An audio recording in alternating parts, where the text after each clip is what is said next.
como lo anunciábamos, ya estamos aquí con el ministro de Economía y Finanzas, Gabriel Odone. Buenos días, Gabriel, y gracias por acompañarnos esta mañana. Muchas gracias por la invitación.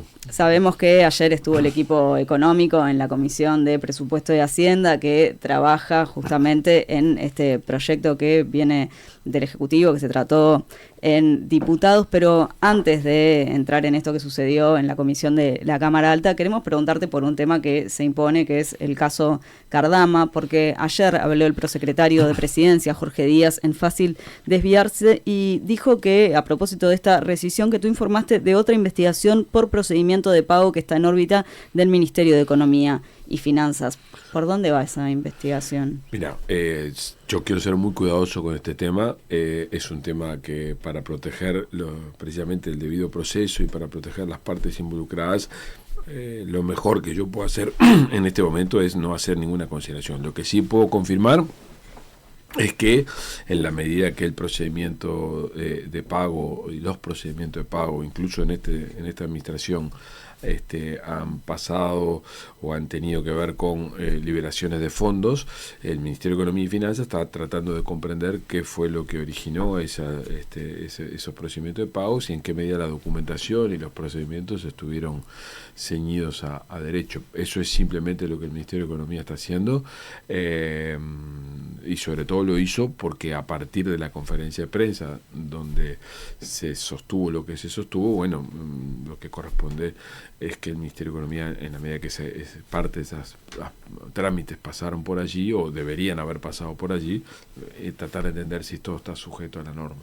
Eso es lo que estamos haciendo. Algo que excedería netamente la cuestión de la garantía.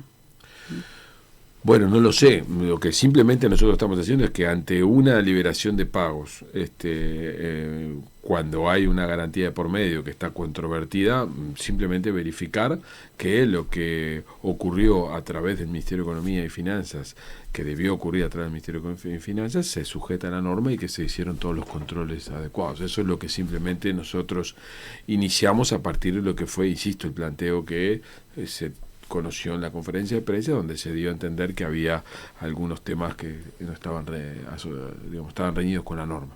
Pero a los efectos de la investigación, en primer lugar, yo solamente dispuse la investigación administrativa, no sé nada de lo que está ocurriendo, y además creo que aunque lo supiera, a los efectos de proteger los derechos de todas las partes, hay que tener mucho cuidado cómo se maneja esa información. Y más allá de cómo transcurra esta investigación, ¿cuánto preocupa al MEF el tema de los fondos que ya se liberaron, hablando ahora de esta rescisión? En principio, yo no tengo mayor preocupación, porque no tengo ninguna información que me permita asumir que la construcción de lo que se encargó no está teniendo lugar. Porque simplemente no tengo la información sobre la mesa. En principio yo asumo que los pagos fueron realizados contra la construcción de un equipamiento que eventualmente se va a entregar. Entiendo que la controversia está en torno a una garantía y que no hace a la sustancia de la construcción. O sea que por ahora preocupados no, simplemente investigando. Bueno, pero ahí hay un punto interesante, porque tú asumís que entonces se entregarían estas patrullas. Bueno, no es que asuma. Yo no tengo ningún elemento de juicio de ningún lado que me permita presumir que no va a haber entrega.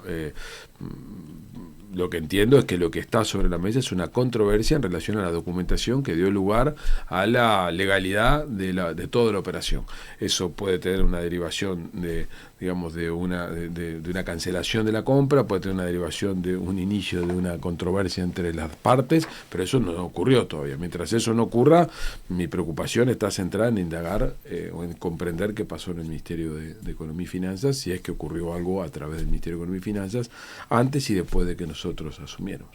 Por otra parte, Gabriel, y también en el marco de este tema, desde la oposición han insistido con que este anuncio del gobierno podría significar romper con una tradición jurídica de nuestro país. Tanto vos como el presidente han insistido, los contratos se respetan. ¿Eso estaría en juego en este caso? No, yo entiendo que lo que ha sido puesto sobre la mesa de parte de Presidencia es simplemente una controversia respecto de una parte de un contrato que es configuración de una garantía que tenga sustancia o no tenga sustancia. Si esa garantía no tiene sustancia y es sustituida por otro, entiendo que el contrato continúa. Lo que no quiere decir es que hay que entender si esa garantía que no tiene sustancia, por qué ocurrió y de qué manera ocurrió, que son dos cosas, en principio, por cómo lo interpreto yo, separadas. Pero todo esto está en manos, en principio, de la justicia, de investigaciones administrativas. La información se irá conociendo en las próximas semanas. Pero lo que sí es cierto es que los contratos en Uruguay se respetan, digamos, rescisiones de contratos que pueden dar lugar, es normal que así sean, tienen que estar fundadas para precisamente velar por los intereses de las partes. Puede haber una decisión soberana y legítima del gobierno uruguayo de rescindir el contrato de la construcción, pero eso tiene que estar fundado para poder, digamos, para poder dar lugar a que el derecho de las partes que contratan con el Estado uruguayo se cumpla, o viceversa. Puede ser que sobre esto haya una solución para la garantía, se continúe investigando y el equipamiento se siga construyendo. Todo eso está en manos de, digamos, de investigaciones que van a dar lugar a luz con más claridad en las próximas semanas. Claro, porque inicialmente yo creo que no fue como se planteó por parte del gobierno, y cuando se hizo el anuncio que iría por carriles distintos el contrato con Cardama y el tema de la garantía. Es algo que viene diferenciando más la oposición que el gobierno. A ver, yo no he estado en la decisión del corazón de poner esto sobre la mesa. Yo simplemente lo que he enterado de una eventual falta en procedimientos que habrían tenido lugar en la administración, en particular en un organismo que yo integro, he dispuesto una investigación administrativa. Mi interpretación de los hechos es que en principio hay un contrato que está vigente, que tiene una controversia asociada a una garantía que tiene que ser resuelta, y habrá que ver cuáles son las circunstancias que sostuvieron. Mientras tanto, hay un contrato que está resuelto y está funcionando. Ahora, el Ministerio de Economía y Finanzas no está en el corazón, digamos, de la discusión con el proveedor, no está en el corazón no fue quien aportó información para que la demanda penal se fuera a procesar, sino que simplemente está proveyendo una información que al interior del Ministerio de Economía eso ocurrió. ¿Qué es lo que ocurrió? Eso es lo que estamos haciendo. Pasando a otro tema, bueno, ayer se presentó el equipo económico ante la Comisión de Presupuesto Integrado con Hacienda del Senado, que comienza justamente a analizar el presupuesto. Has dicho que se trata de un presupuesto de un gobierno de izquierda. Bueno, ¿qué determina que sea un presupuesto de izquierda? Bueno, en realidad, básicamente lo que nosotros estamos poniendo es el énfasis en algunos aspectos que son cruciales para cualquier sensibilidad de izquierda. Nosotros entendemos que hay un punto central, es que es nuestra materia de protección social. Nosotros mantenemos hoy niveles de pobreza extraordinariamente elevados, particularmente concentrados en niños, niñas y adolescentes, y a su vez hemos asistido a un proceso de deterioro de las condiciones de igualdad, o un aumento de la desigualdad moderado en los últimos años.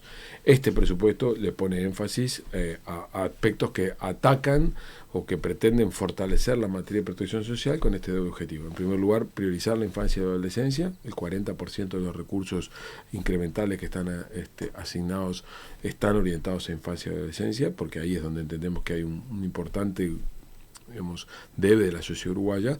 Y después, en un conjunto de otros instrumentos que atraviesan al proceso presupuestal, están priorizadas áreas como la salud, áreas como la educación, áreas como la seguridad, que tienden a afectar o a hacer aspectos que benefician o que ayudan a personas con niveles de vulnerabilidad mayor que el resto de la población. O sea que desde ese punto de vista, todos los focos, todos los instrumentos que han sido puestos en infancia y adolescencia y en aspectos vinculados a la atención de la materia de protección social forman parte claramente de una materia de identidad, de un gasto priorizado en términos de izquierda.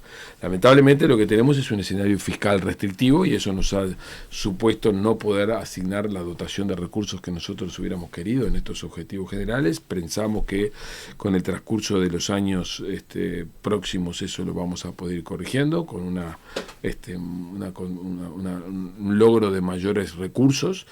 Básicamente estamos introduciendo un conjunto de modificaciones tributarias que van en la dirección de consolidar la situación fiscal un poco frágil que el país tiene, y que somos conscientes de que ese camino es posible que nos dé más recursos en el futuro, con lo cual vamos a poder hacer una afectación, digamos, de esas áreas prioritarias. Por otro lado, tenemos que las decisiones en materia de tributaria que hemos tomado claramente están orientadas a gravar a agentes económicos, tanto personas físicas como personas jurídicas, que son de altos patrimonios y altos ingresos. Tanto el gravamen a las compañías multinacionales, que facturan más de 750 millones de euros por año, que es el impuesto mínimo global, a pesar de que es un impuesto neutro para las compañías, porque es un impuesto que ya están pagando en sus casas matrices. El hecho de que nosotros capturemos ese impuesto en territorio uruguayo supone gravar a rentas empresariales que hoy no estaban siendo gravadas en Uruguay. Y después las correcciones que estamos haciendo al IRPF, en particular lo que son los incrementos patrimoniales de los activos en el exterior. En Uruguay hasta ahora lo que tenemos es que los incrementos patrimoniales de activos locales están gravados, pero los incrementos patrimoniales de activos en el exterior no estaban gravados. Al introducir una condición de equidad, precisamente estamos dirigiéndonos a gravar rentas elevadas. Entonces, tanto del lado de las prioridades del gasto como del lado de las fuentes de financiamiento que nosotros estamos arbitrando en el presupuesto, a pesar de que somos cuidadosos para evitar que estas decisiones tributarias tengan el menor efecto distorsivo posible en la economía, para que la asignación de recursos no se afecte, son claramente orientaciones de un gobierno de izquierda. Se graban a las personas que más tienen y por otro lado se priorizan áreas de gasto que son las más sensibles para la población vulnerable. Es en ese sentido que creemos que se trata de un presupuesto claramente de un gobierno de izquierda, que contrasta, yo diría, no solamente con el gobierno anterior, sino con muchos gobiernos anteriores de la historia de Uruguay. Vos recién te referías a la situación restrictiva y hablabas de las decisiones que en ese sentido tomó este gobierno. Y al respecto, vos ya habías hablado en una de las primeras salidas del gobierno para explicar este presupuesto sobre la situación restrictiva, y en ese sentido planteaste que la primera tentación y lo más fácil de implementar era apelar al recurso del gasto. Y a continuación dijiste allí que este gobierno, gracias a la Contadora General de la Nación, Adriana Araztegui Berri, te convenció y tomaron la línea de base 2024, tomaron la línea 2024 como línea de base. ¿Cuál era tu idea inicial? No, a ver, está muy bien la pregunta. Lo que nosotros nos enfrentamos cuando asumimos era un escenario fiscal bastante más deteriorado del que esperábamos. Todos sabíamos que la situación fiscal no era la que las estadísticas fiscales estaban reportando proyectadamente hacia 2025, pero cuando nos encontramos con el resultado fiscal a mediados de este año, nos cobramos conciencia de que el resultado fiscal era se iba a aproximar al 4,1%, lo cual requería sí o sí de una consolidación fiscal o convergencia fiscal o ajuste fiscal, como quieras llamarlo. La primera decisión que tomamos fue decir, bueno, nosotros no estamos en condiciones de hacer un ajuste. El ajuste clásico que hay es un aumento de impuestos o rebaja de gastos. Decidimos que la rebaja de gastos no era el camino necesario, porque no era el mandato que habíamos recibido de la población, porque no era lo que el Frente Amplio había prometido en campaña. Por lo tanto, nosotros tenemos que hacer un esfuerzo en hacer que el gasto público no tuviera una contracción significativa. No obstante lo cual, sabíamos que el incremento iba a ser muy menguado. Lo que, conversando con el equipo, en particular con Adriana Araztegui Berri, llegamos a la conclusión es que una vieja práctica que tenía lugar en la formulación presupuestal uruguaya, que es el primer año que se arriba, a decir, bueno, la línea de base de la que se parte es lo que se ejecutó el año pasado, menos un 10, menos un 20, menos un 30, eso dependiendo de la administración, es un ejercicio bastante poco efectivo, por dos razones. En primer lugar, porque tiende a ser un criterio al barrer que no toma en cuenta las particularidades de cada inciso y no parece ser contemplar las particularidades que cada uno tiene.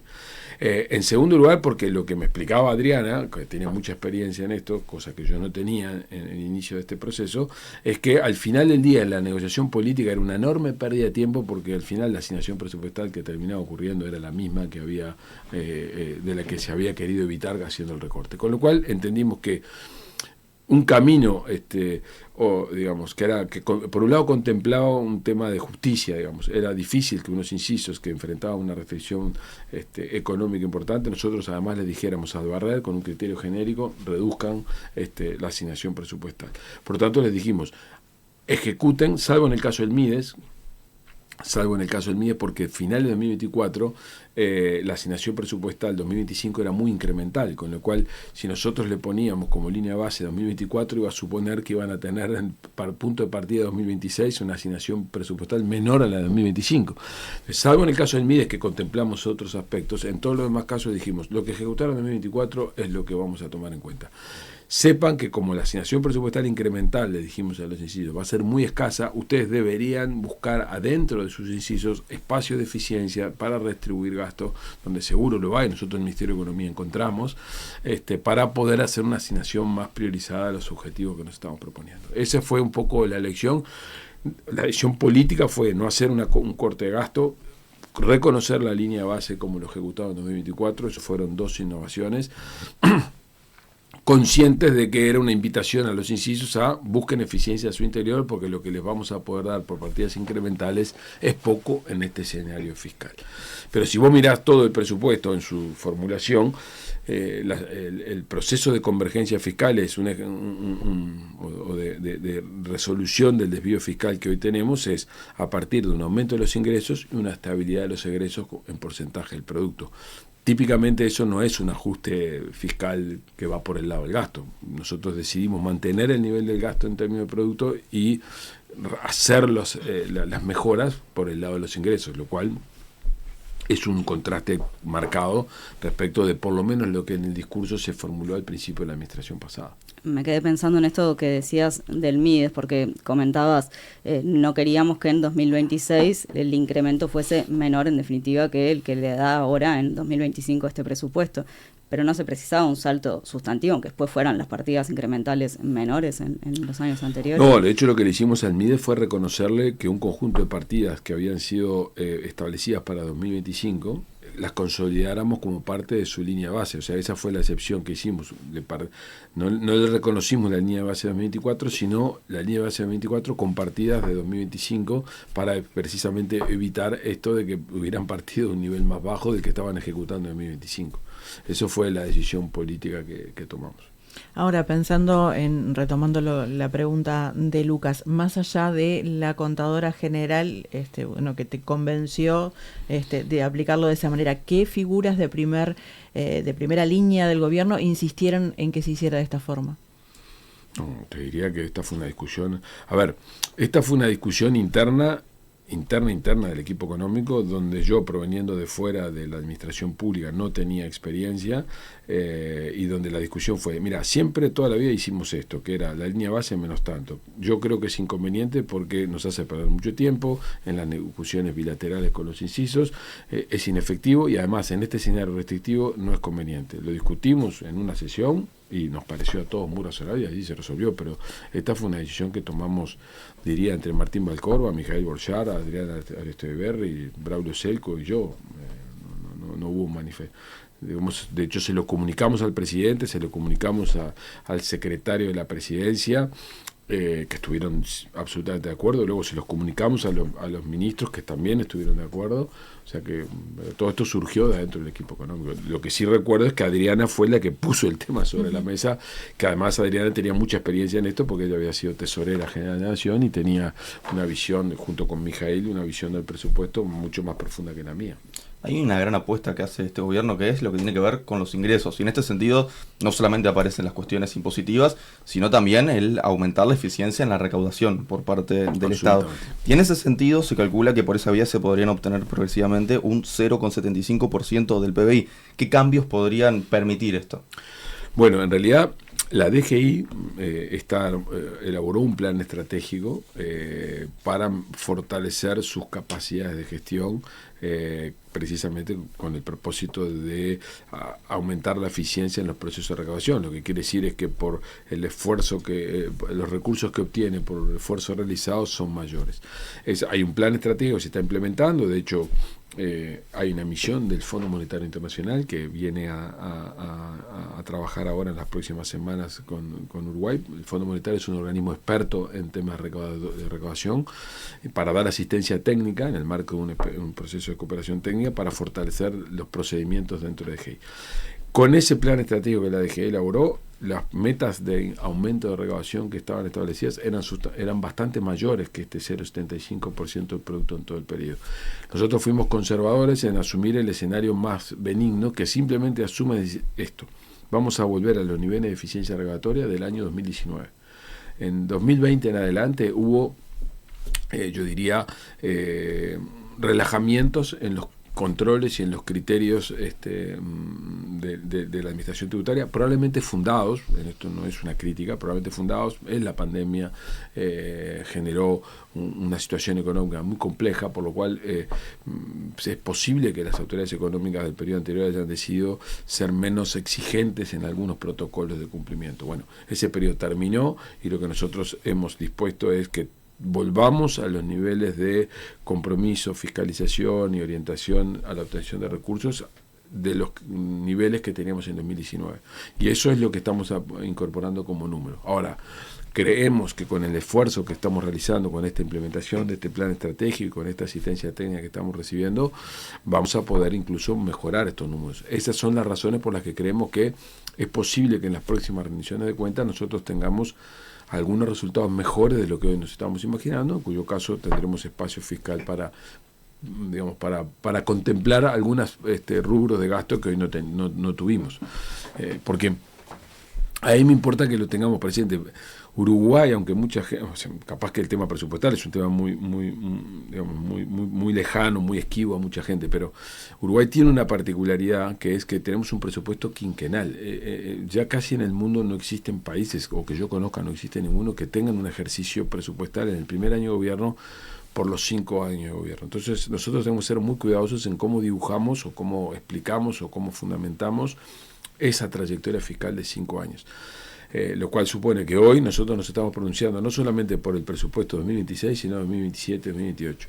Y por supuesto está la ley de rendición de cuentas todos los años, permite introducir correcciones a ese presupuesto, actualizándolo a las nuevas realidades, para bien o para mal. Nosotros creemos que hemos asumido hipótesis relativamente cautelosas en este ejercicio quinquenal, para que si las cosas van de la manera que nosotros creemos que pueden ir pudiendo priorizar recursos que hoy no pudimos hacer. Pero la forma de hacerlo, de plantarnos hoy frente a la ciudadanía, frente a los parlamentarios y también frente a los mercados, que son los que nos prestan plata todos los años, era una aproximación cautelosa. Cualquier asignación presupuestal incremental diciendo que nosotros íbamos a conseguir recursos mayores en el futuro hubiera sonado una promesa difícil de cumplimiento y por lo tanto nos hubiera generado una controversia mayor. Entonces por eso decidimos esta aproximación cuidadosa. Tú decís, bueno, el gobierno pasado de repente, justificado por la pandemia, aflojó un poco algunos controles de la DGI, pero no aflojó demasiado considerando el monto significativo del que estamos hablando, porque si el 0,75 es un monto conservador y hablamos de 600 millones de dólares, se podría haber incluso recaudado más, a casi un punto del PBI. Sí, nosotros creemos que precisamente es de lógica tributaria y de justicia tributaria que lo que es la aplicación de la normativa vigente se cumpla, y por eso los organismos de recaudación y de fiscalización tienen que estar a la altura de las circunstancias. Insisto, desconozco cuáles fueron los fundamentos. No estuvieron a la altura de las circunstancias. Desconozco cuáles fueron los motivos que llevaron al relajamiento, y conjeturo con que la pandemia fue un problema, pero como no estuve allí no lo sé. Lo que sí es cierto es que hoy tanto la DGI como la Dirección de Aduanas nos dicen que hay oportunidad de mejora y que nosotros estamos focalizados en eso. Bueno, el gobierno apuesta al ingreso vía cambios tributarios, vía mayor eficiencia y al crecimiento económico.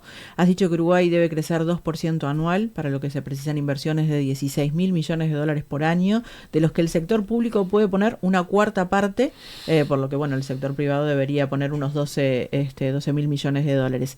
Ahora, si no se llega a conseguir este crecimiento, ¿existe un plan B?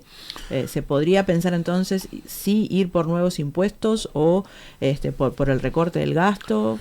Bueno, siempre en cualquier orden de la vida, y en particular en los temas económicos, uno tiene que tener un plan B. Pero nosotros estamos firmemente convencidos, en primer lugar, el crecimiento al que aspiramos es poder llevar a la economía a crecer al 3%, sin embargo, anual.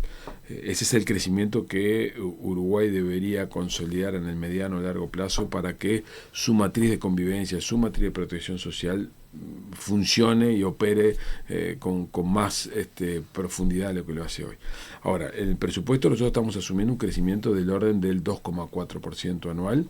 Con esas estimaciones nosotros estamos en condiciones de que eso está asociado a una inversión del orden del 16% del producto aproximadamente, que es menos de esos 20.000 millones de dólares que tú señalabas, que están asociados a un crecimiento del orden del 3%. Entonces, lo que quiero decir con esto es, nosotros estamos haciendo un crecimiento del orden del 2,4%. Si el crecimiento no fuera el que estamos aspirando, bueno, por supuesto tenemos un conjunto de aspectos para evaluar en ese plan B. En primer lugar es cuánto estaríamos dispuestos a no comprometer nuestra situación fiscal y por lo tanto a tomar otras medidas en materia fiscal, ya sea impositiva, ya sea de gasto, o cuánto dejaríamos que la situación fiscal se deteriore levemente con un buen argumento, cuánto estamos dispuestos a obtener un financiamiento que nos permita transitar un escenario transitorio, digamos, de deterioro fiscal.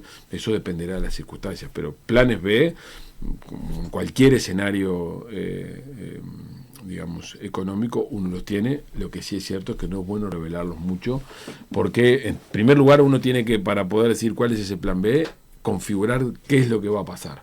O sea, que es un problema de que estoy recaudando menos, es un problema que el crecimiento es menor del esperado, es un efecto exógeno como un evento catastrófico, como puede ser un evento climático sobre el cual hay que cubrir. Bueno, cada uno de esos factores tiene un fundamento distinto y la forma en la que uno lo financia, lo que uno lo atiende, que uno lo ataca es distinto.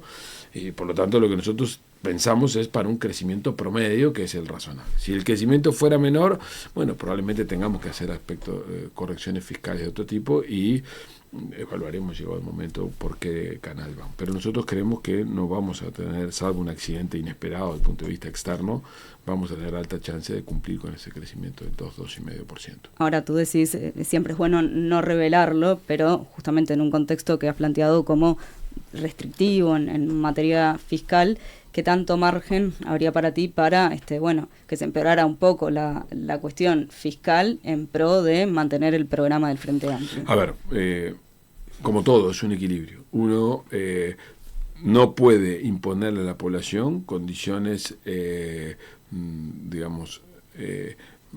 restrictivas, exageradas, si el escenario económico no le da fundamento. Y por otro lado, también lo que los ciudadanos tenemos que entender es que ante un escenario fiscal que se deteriora, uno no puede hacer como que eso no ocurre. Ahí hay un delicado equilibrio que tiene más de arte que de ciencia, que las autoridades económicas son las que lo van reportando. Nosotros creemos, como le acabamos creo de tener una especie de testeo, diseñamos un plan económico de 5 años porque permite una convergencia fiscal gradual, moderada, que no inicia en el primer año de gobierno. Esta es parte de las discusiones que hemos tenido con la oposición y también con algunos operadores de mercado, pero que sin embargo, cuando fuimos al mercado la semana pasada, logramos la mayor inversión, emisión de la historia de Uruguay, la tasa más baja en la cual Uruguay se ha endeudado en pesos nominales, lo cual implícitamente uno debe reconocer que el mercado, entre comillas, esa entelequia, que son esas personas o los agentes económicos que le prestan dinero a Uruguay, entienden que hay un plan consistente y razonable que requiere apoyo. Solamente piensen que, yo sé que esto es un poco árido, pero piensen lo siguiente: Uruguay colocó 1.350 millones de dólares en pesos nominales a una tasa del 8%. Eso implícitamente es como que los agentes económicos esperan una inflación del 4,7% anual. Eso es la inflación que el gobierno está manejando como meta. Pero cuando uno va a los 500 millones de dólares que Uruguay emitió en dólares, Uruguay está pagando por encima de Estados Unidos 0,78 puntos porcentuales, o sea, menos del 1%. Eso indica que Uruguay tiene una alta credibilidad como país y que el programa macroeconómico que el gobierno tiene credibilidad. Por supuesto, no está exento de tener un evento que lo que requiera corrección. Pero en principio nosotros creemos que el camino que nosotros diseñamos es el adecuado, es el suficiente, e incluso, como fuimos conservadores en la programación, podemos tener de este mismo programa algunas mejores noticias en materia fiscal de la que estamos esperando, y estaríamos dispuestos a hacer uso de esos recursos para priorizar eso. Ahora, si vos me planteás ante un escenario digamos de real complejidad en materia económica, vamos a tener que encontrar un equilibrio. Ni hacer que el gobierno se vuelva ilegítimo por incumplir con su mandato, porque eso es algo que deteriora la calidad de la democracia, la calidad de los partidos, pero al mismo tiempo no dejar de reconocer que la restricción fiscal está, y será parte de lo que el gobierno, el Poder Ejecutivo, el Ministro de Economía y todos los otros ministros tendrán que explicar a la población de cómo lo vamos a procesar y la legitimidad que eso tiene, y eso forma parte del arte de los políticos, digamos, o de los técnicos que vamos a tener que ayudar en ese escenario. Pero por ahora, por suerte, no estamos en ese momento. Hay un tema, Gabriel, que se instala, por otra parte, en cada programa del Frente Amplio, y es el cambio de la matriz productiva. En ese sentido, ¿hay alguna línea que vaya en ese sentido, en ese presupuesto? ¿A qué modelo de desarrollo apostás vos, además, como ministro de Economía?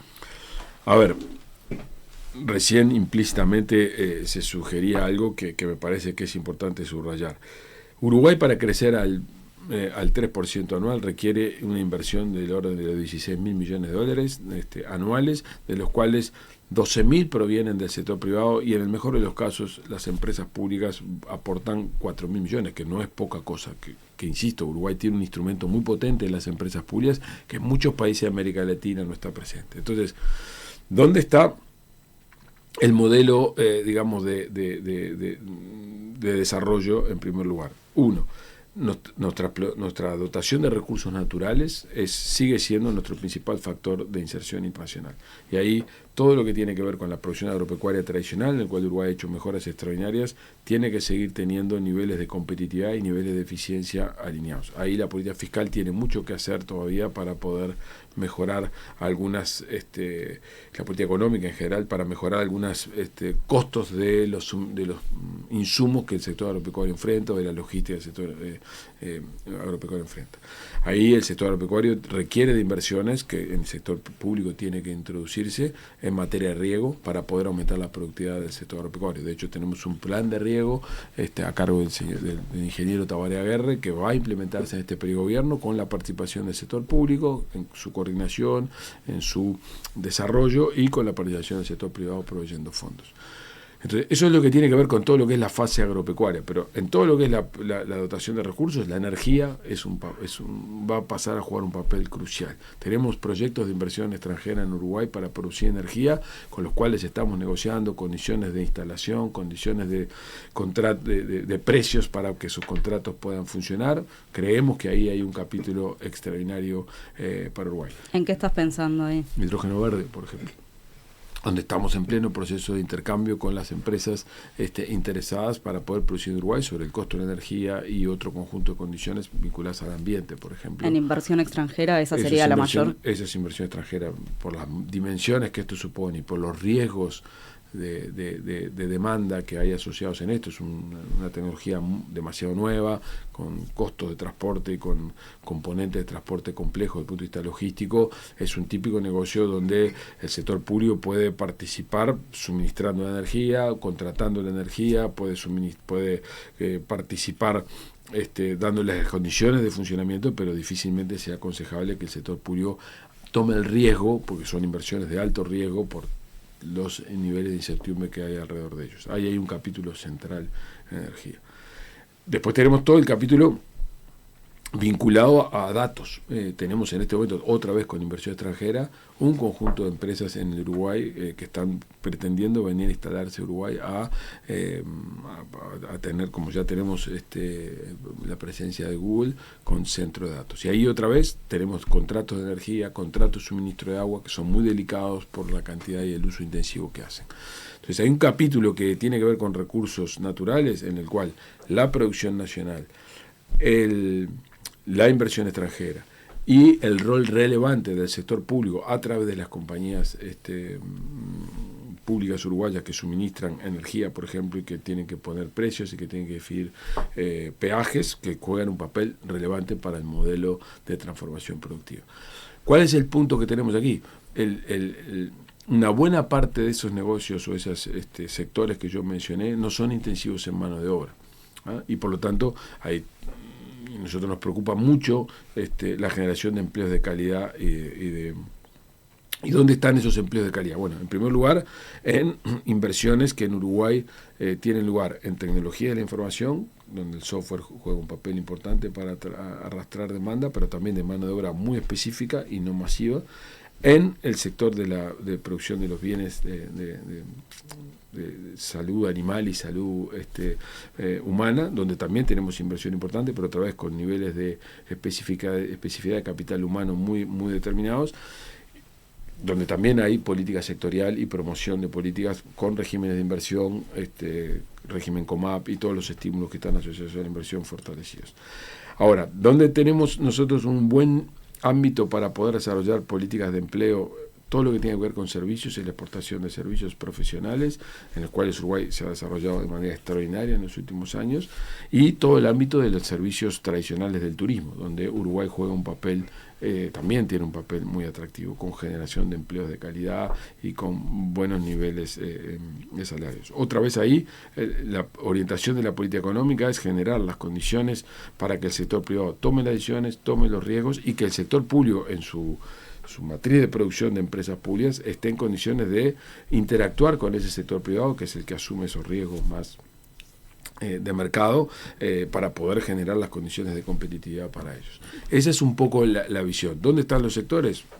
En los recursos intensos, naturalmente, donde los recursos naturales son intensos, donde la producción agropecuaria, la energía y los datos son un elemento clave, porque la energía es un papel central, y en todo lo que es la generación de servicios profesionales y turismo como aspectos claves para el empleo. Obviamente después están todas las otras actividades industriales que Uruguay desarrolla en materia agroindustrial, la industria frigorífica, la industria láctea, que son sectores más tradicionales, la industria maderera, que está circundante a la producción forestal, no solamente la celulosa, sino la exportación. Uruguay está exportando, hoy, hace muchos años está exportando suministros para la construcción de madera en Estados Unidos. De hecho, hay un interés creciente de compañías de otros países para instalarse en Uruguay, dado el tratamiento arancelario beneficioso que tiene Estados Unidos con Uruguay en términos comparativos. O sea que Uruguay tiene una serie de oportunidades de inversión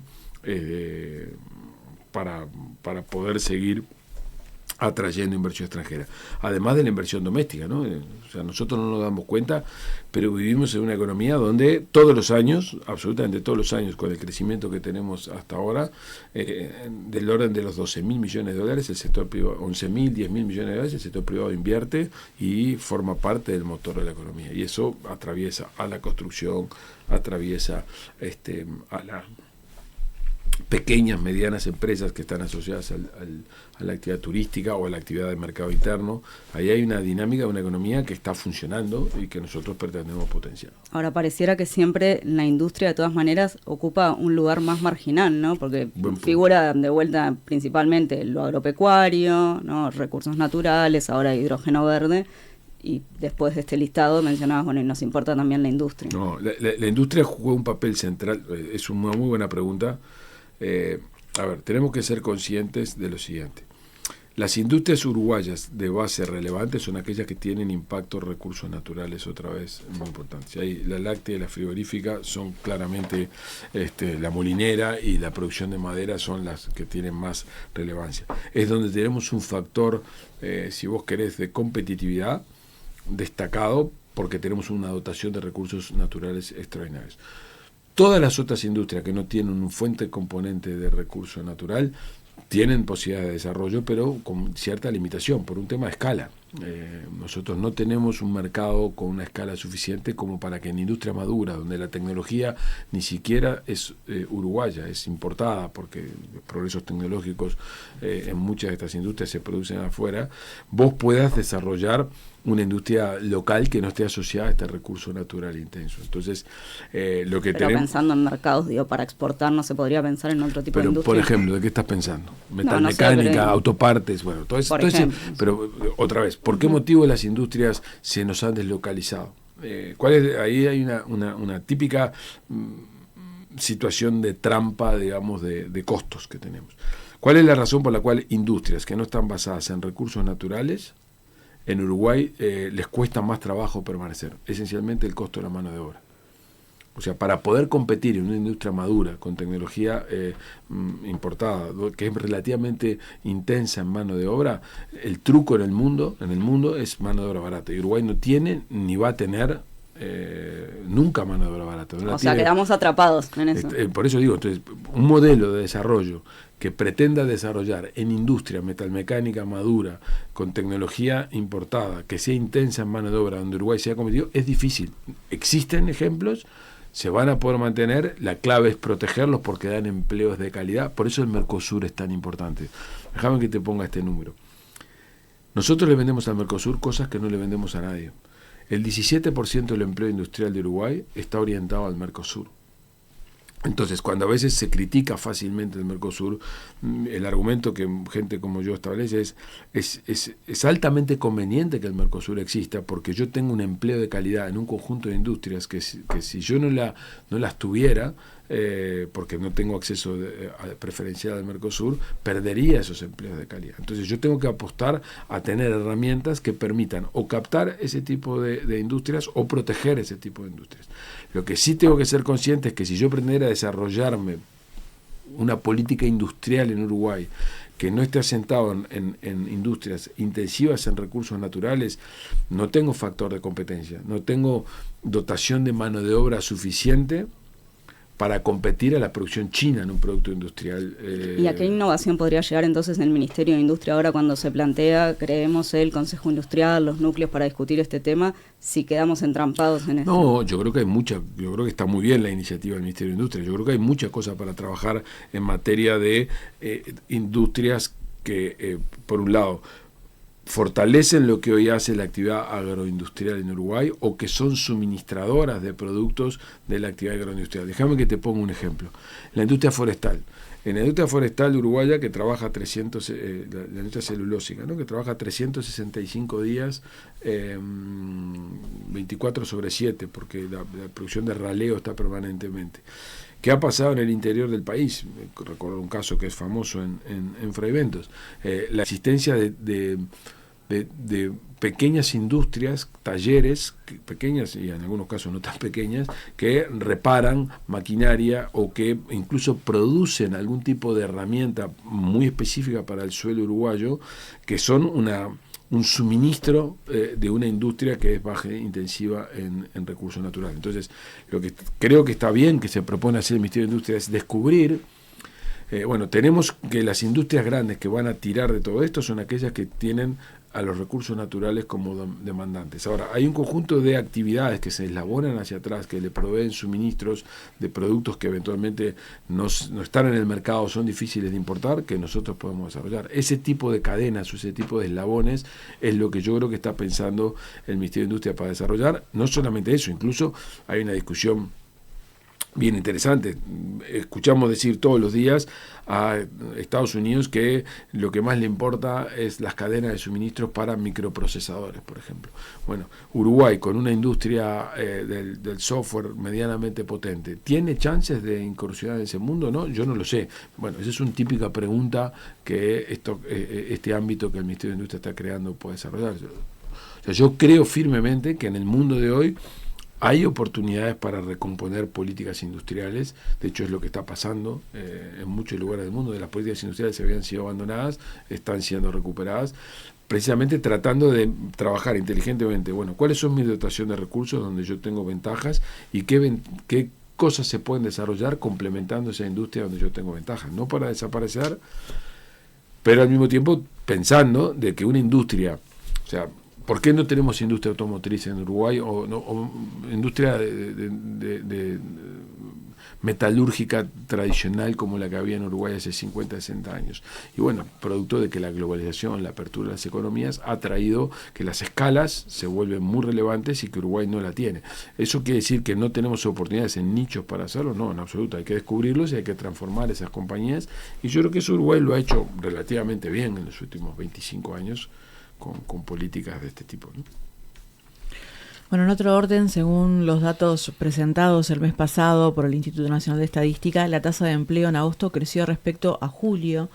Y también en términos interanuales. Por otro lado, la tasa de desempleo fue de 6.9%, igual a la de julio, que representó el nivel más bajo de este indicador desde diciembre de 2017. Bueno, consultarte como para cerrar, ¿qué lectura hace el Ministerio de estos datos? ¿Cuánto responden a las políticas que ha implementado este gobierno durante estos primeros meses?